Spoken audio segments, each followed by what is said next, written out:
Hi everyone. It looks different back here tonight, doesn't it? I've got a different setup. I'm trying new things. I'm trying to figure out different ways how to work this out. If you wondered about the things that I had behind me and the other ones, there's actually really only one place in my house that I can record, and that's the hallway. So because I have the lighting from the overhead, the ceiling lights and everything. And I had been hanging a like a curtain rod across the top and putting sheets and blankets and things across it. But I've moved this back. This is actually in my bathroom. That's my shower curtain that you see behind me. So I'm trying something different. I'm trying to see if I can find a different area to record to where I still get a good picture and there's still a lot of volume. And that's the reason you're seeing a different setup tonight. But I'm glad you stopped in for a visit tonight. I'm not going to keep you very long tonight, especially after yesterday's. I had such a long video. I'll try to keep this one short tonight, not make such a long one. But I'm excited to be here anyway. I do want to remind you that coming up this week, actually, this week is going to be the drawing for my first giveaway to celebrate the anniversary of my 1 month of being on YouTube. So you'll want to come back for that so you can get in on the drawing. It's not nothing really spectacular, but it's something nice. I think that whoever gets it will enjoy it. And tonight I want to tell you another little story about growing up in my childhood. This also took place out in California. Um, this is in a different area than the one on the street where they have the horses. This was just a regular street that didn't have a cul-de-sac at the end. You could actually drive down it and back. And the houses that we lived in there were pretty close together. Um, it was, I don't know what you call track housing. Several houses in a row, just side beside one another and pretty close together. And the house that we lived in on the other side, there were some kids there about the same age as us.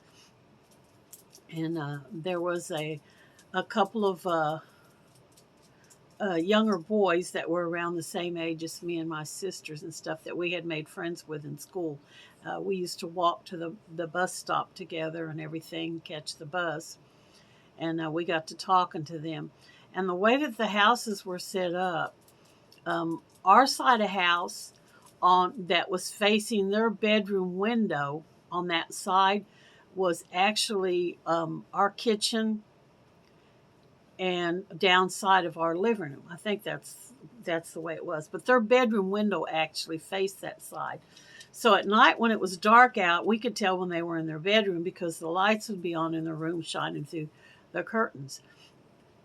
And so I think we went outside to do this. We'd go outside and we had like a handful of rice or something and we would throw it on their window and to get their attention. Then when they would look out, we'd wave and everything like that. So we did that for a while, back and forth. Whenever we would see their lights on, we would go outside our house and throw rice on the window. Well, after a while, one day we looked out towards their window and the lights was on and we noticed there was a piece of paper taped to the window with a message on it. So we went and looked at it and it said, hi, just hi, that was all. So we went and got a piece of paper and we wrote a little message back to them and we said, hi, back to you. What are you doing? And we taped it to the window. And we left it up there because they weren't in their bedroom at the time. The message was up there, but they weren't in the bedroom. We didn't go outside and throw rice on the window to attract their attention. We just taped it up, our message up. And we could see this during the daytime when the messages was up. Well, after a few days, that piece of paper went down and another one came up with a different little message back to us. And I think it said something like watching TV or coloring in a book or fixing to eat lunch or whatever they were doing at that time.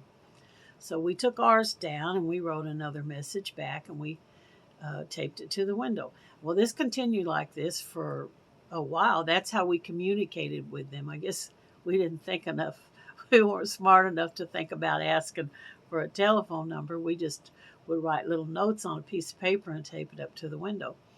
And they when they noticed it, they would respond back, and then when we noticed theirs, we would respond back to theirs. So that's the way we communicated with them. And I considered that texting before it was even a thing. So we actually invented texting, if you want to call it that, by writing notes to the little neighborhood boys. So that's all I'm going to tell you about in this. I know this is a short one, but like I said, I kept you on there for over a half hour last night, telling you on my frugal friends video about the mistakes that I made in my life. So I didn't want to come on here tonight and make such an extremely long video.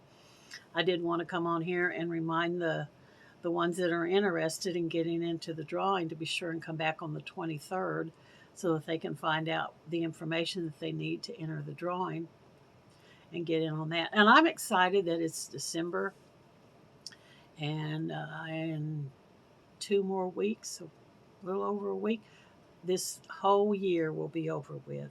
We'll be in a brand new year, 2021. That's pretty exciting. We don't know what's in store for us with all this stuff that's been going on. It's got to get better. They always say you hit rock bottom before you go back up. So hopefully we're over the mountain and going down, and the good things are going to come for us. I certainly hope so. So just hang in there and just pray that things get better. I'm awfully glad that you came back tonight to visit me and listen to this little story. And I hope that you will come back and visit me again. Thanks for stopping. Bye.